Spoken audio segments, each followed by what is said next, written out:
Hey you guys, welcome back to the Tech World according to Chris. My name is Chris. Today we're taking a look at the Varnado space heater. This heater is actually pretty nice.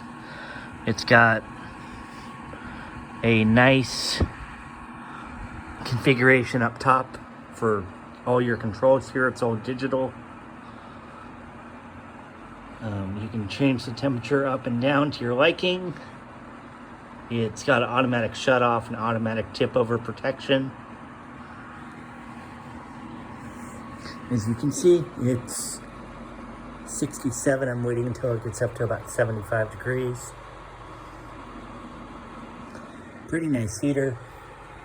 More energy efficient than my wall heater over here, than my cadet space heater. These are more energy efficient.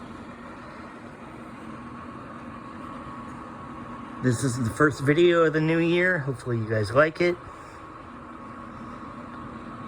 As I said in my previous video, let me know in the comments where you want to see this channel headed into 2022.